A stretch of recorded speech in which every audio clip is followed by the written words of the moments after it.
ফিরে আসছে শয়তানের বাতাস। লস অ্যাঞ্জেলেসের দিকে ধেয়ে আসছে সান্তা আনার বাতাস। জ্বলে পুড়ে ছাই হয়ে যেতে পারে পুরো ক্যালিফোর্নিয়া। বাতাসের তীব্রতা কমায় নরকের এই আগুন কিছুটা নিয়ন্ত্রণে আনতে পেরেছিল ফায়ার সার্ভিস, কিন্তু সব চেষ্টা ব্যর্থ করে দিয়ে আবারও ধেয়ে আসছে আগুনের গোলা।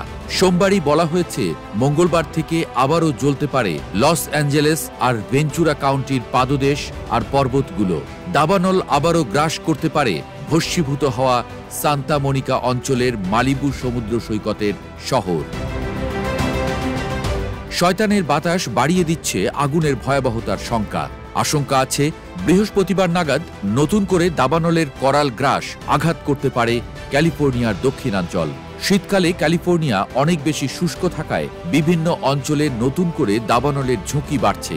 আবহাওয়া অধিদপ্তর জানিয়েছে লস অ্যাঞ্জেলেসের উত্তর পূর্বাঞ্চলে সান গ্যাব্রিয়েল পর্বত ও তার আশেপাশের এলাকায় সর্বোচ্চ সতর্কতা দেয়া হয়েছে। সোমবার রাতেই বাতাস আরও ভয়াবহ গতিতে বাড়ার কথা রয়েছে, যা অব্যাহত থাকবে মঙ্গলবার পর্যন্ত। এর মধ্যে শয়তানের বাতাস খ্যাত সান্তা আনা প্রবাহিত হতে পারে চলতি সপ্তাহেই। এরপর আরও দানবীয় রূপ নেবে দাবানল। অঙ্গরাজ্য কর্তৃপক্ষ বলছে দক্ষিণ ক্যালিফোর্নিয়ায় প্রস্তুত রয়েছে শতাধিক অগ্নি নির্বাপন গাড়ি আর বিমান। প্রস্তুত প্রায় 800 দমকল কর্মী। এত প্রস্তুতির পরও কোনোভাবেই আগুন নিয়ন্ত্রণে আনতে পারছে না কর্তৃপক্ষ।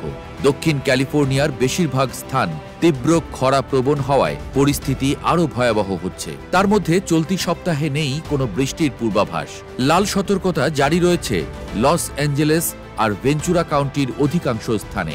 শীত মৌসুমে ক্যালিফোর্নিয়ায় দাবানল প্রবণতা বেশি থাকলেও অগ্নি নির্বাপনের বাজেটে কাটছাঁট করেছেন লস অ্যাঞ্জেলেসের মেয়র কারেন বাস।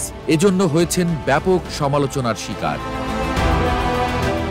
সোমবার থেকে মঙ্গলবার উত্তর পূর্বাঞ্চলের পর্বত এলাকায় বাতাসের গতিবেগ বাড়লেও স্যান গ্যাব্রিয়েলস আর সান্তা সুসানাস এলাকায় ঘন্টায় 160 কিলোমিটার বেগে বইবে বাতাস। উপকূলীয় আর পর্বতে ঘেরা এলাকায় বাতাসের গতি থাকবে কিছুটা কম। এবারের শীত মৌসুমে বৃষ্টিপাতের অভাব আর খরার কারণে ভয়াবহ দাবানলের কবলে পড়েছে ক্যালিফোর্নিয়ার দক্ষিণাঞ্চল। মার্কিন খরা তদারকি বিভাগ ক্যালিফোর্নিয়ার লস অ্যাঞ্জেলেস কাউন্টিকে 90% পর্যন্ত ভয়াবহ খরাপ্রবণ হিসেবে চিহ্নিত করেছে। সামনের বছরগুলোতে শয়তানের বাতাস বেড়ে আরও বাড়তে পারে দাবানল।